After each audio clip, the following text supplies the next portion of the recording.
Bien amigos, continuamos con esta interesante entrevista con los doctores Samuel Abad y Humberto Abanto debatiendo la última sentencia del Tribunal Constitucional. Doctor Abanto, ahí hemos tenido los argumentos del doctor Samuel Abad, quien ha recurrido incluso al Fondo de Naciones Unidas para la población para establecer las cifras y la justificación de la corrección de la sentencia del tribunal. Pero es interesante cómo Samuel imprime y suprime la realidad cuando le conviene, porque nos dice que los jóvenes comienzan su vida sexual muy temprano, pero nos dice que sería deseable que haya una educación sexual que no existe en la realidad y que la norma debería basarse justamente en esa educación sexual, que es lo que no hay. Y nos dice además que la libertad es lo más importante, y sí, ciertamente es una de las cosas más importantes, pero lo que tenemos que enseñarle a la gente es que la libertad tiene un correlativo, que es la responsabilidad. No existen libertades absolutas o libertades ilimitadas. Estas libertades tienen que ser reguladas por unos criterios de responsabilidad. Cuando yo voy a ejercer la libertad sexual, yo voy a responder por las consecuencias que esta decisión va a ocasionar. Cuando un menor de edad ejerce esta libertad, quien responde por las consecuencias de su decisión es su papá. Pues entonces lo que yo estoy sosteniendo aquí es que no era cuestión de plantear un simple consentimiento, sino que tal vez debió optarse, aunque parezca absurdo, por un concepto de consentimiento informado, que la persona, si nosotros como adultos al interior de una relación pasional, el razonar se nos complica tremendamente, para un adolescente que tiene entre 14 y 18 años, que es una sopa de hormonas, realmente es posible suponer que está dando un consentimiento lógico, válido, relevante, que comprende los efectos de la decisión, porque es muy fácil recordar todo esto en el límite de los 17 y los 19 años. Pero yo insisto, el límite es mucho más grande, es entre 14 y 70 años. Ese es el problema. Entonces, solo quisiera subrayar esto. Es cierto que la norma tenía defectos, pero creo que el tribunal pudo hacer una labor interpretativa más profunda, de tal manera que marcase matices para que el juez al momento de aplicar esta norma no la aplicara de manera absurda, sino respetando el fin por el cual el legislador la había promulgado. Pero usted se ha referido al voto del magistrado Vergara, que dice que usted comparte. ¿Qué dijo el doctor Vergara? No, lo que yo digo es en la posición. Los fundamentos no necesariamente son los que yo acompaño en este tema. Lo que me refiero es que yo me sumo a la posición solitaria de los que no han acompañado a la mayoría. Lo que pasa es que usted dice que la norma debió ser declarada constitucional. Así es. ¿No? ¿Pero se mantenía igualmente o había una interpretación? ¿Qué es lo que usted plantearía? El tribunal no es la primera vez, lo ha hecho en varias ocasiones, puede dar sentencias interpretativas, de tal manera que expulse las interpretaciones constitucionalmente intolerables y hubiera mantenido aquella vertiente que podía garantizar la protección de los menores. No es tan simple hablar de libertades, o sea, cuando decimos todos tenemos derecho, perfecto, el niño de 5 años también, ¿podría tener libertad sexual? No, es obvio, o sea, ¿podría tener ejercicio de la libertad sexual? Es obvio que no. Insisto, pero ¿cómo se hubiera podido salvar desde el punto de vista jurídico a la norma para contemplar también los aspectos que ha dicho el doctor Abad? Por ejemplo, esta relación entre un joven de 19 años y 17 años con una chica que es su novia, o al revés, una chica mayor y un joven menor. Un tema importante, por ejemplo, que el tribunal pudo haber trabajado es el asunto de la responsabilidad penal relativa que alcanza a quienes están entre 18 y 21 años, por ejemplo. Esa materia pudo haberla desarrollado con mucho mayor cuidado y pudo haber permitido que los ejemplos que están por encima de eso estuvieran perfectamente penados.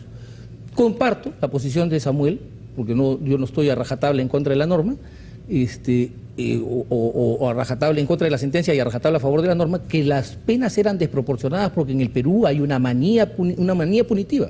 Hemos creído que elevando penas para todos los delitos las cosas se van a resolver, cuando está claro en los estudios criminalísticos que penas bajas que efectivamente se aplican son más eficaces que penas altas que jamás se aplican.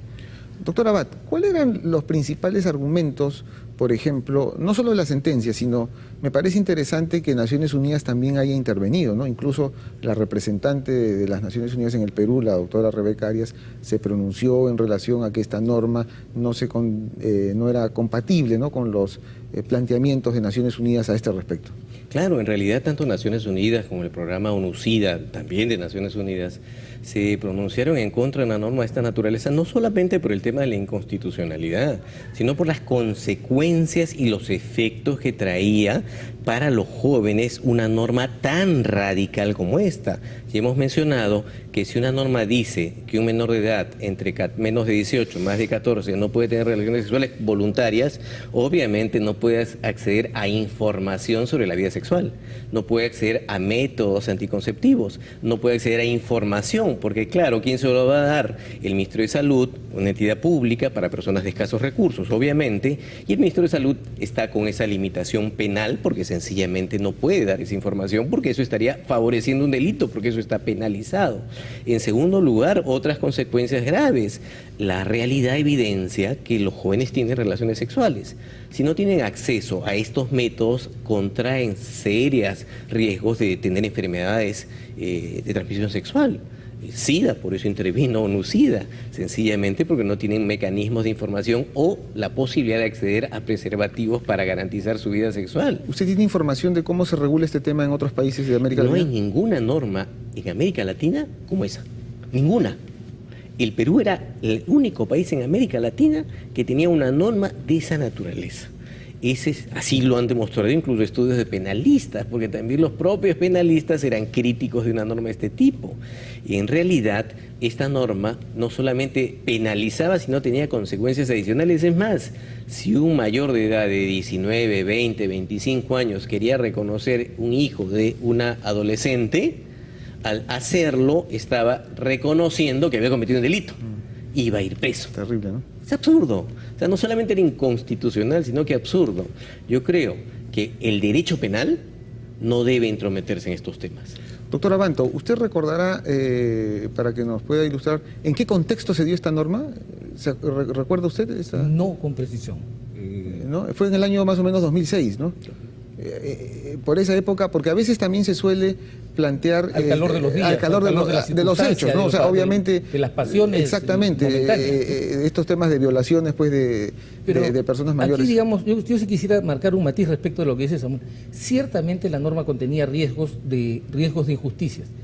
Riesgos de injusticia que, por ejemplo, el Tribunal Constitucional, en el caso de la legislación antiterrorista, sin derogar la norma, conjuró a través de sentencias manipulativas. Recuerde usted, por ejemplo, la norma que ordenaba que el juez, al abrir instrucción al procesado al denunciado por terrorismo, tenía que mandar la detención inmediatamente, y el tribunal dijo no, eso menoscaba la capacidad del juez, y el legislador se arroga la posición del juez. Acá también el tribunal ha podido hacer algo para no pasar de la sobreprotección a la desprotección. El tema central es que, por ejemplo, cuando se dice que no puede haber acceso a la información por el hecho de no tener libertad de ejercicio o derecho a ejercer la libertad sexual, hay un error. El joven puede ir a informarse sobre todo lo que quiera. Eso no hay ninguna norma que prohíba o que declare que el médico que instruye a una persona menor de 18 años en materia sexual comete delito. Eso no es correcto. Y la perspectiva de que la realidad manda, hay que tener cuidado con eso. La realidad también manda que hay jóvenes que cometen delitos, no por eso vamos a legalizar los delitos de los menores. Hay jóvenes que consumen drogas y no por eso vamos a legalizar el consumo y tráfico de drogas. El punto central aquí es darnos cuenta de que se necesita, por último, restablecer el equilibrio. Los menores no pueden quedar expuestos a la voracidad sexual de personas mayores que ellos, que pueden manipularlos. Creo que eso ha quedado bastante claro, y el doctor Samuel Abad también comparte ese último punto, sin lugar a dudas. Pero claro, nadie está promoviendo acá la violación, pero además está penalizado. O sea, alguien que abuse de un menor de edad, obviamente con violencia, eso es un delito, eso no ha sido modificado por el Tribunal Constitucional. La figura de la seducción existe, no está eliminada. Si hay engaño, hay un delito. La prostitución de menores está penalizada. En realidad, lo único que se ha hecho acá es algo que debió hacer el Congreso. Como el Congreso no lo hizo el Tribunal Constitucional. No había otra alternativa, a mi juicio. En realidad, esa norma era una norma absolutamente radical. Muy bien. Creo que el programa el día de hoy ha planteado dos posiciones, una favorable a la sentencia del Tribunal Constitucional y una posición crítica de la sentencia, como lo reconoce el mandato constitucional. Les agradezco infinitamente la presencia de ustedes dos el día de hoy para que el público televidente conozca los alcances de esta última sentencia del Tribunal. Muchas gracias. Gracias a usted. Gracias. Bien, amigos, y con nosotros será hasta una próxima edición del programa Tus Derechos, como siempre, todos los sábados a las 11 de la mañana, aquí por TV Perú, Mucho Más que Ver.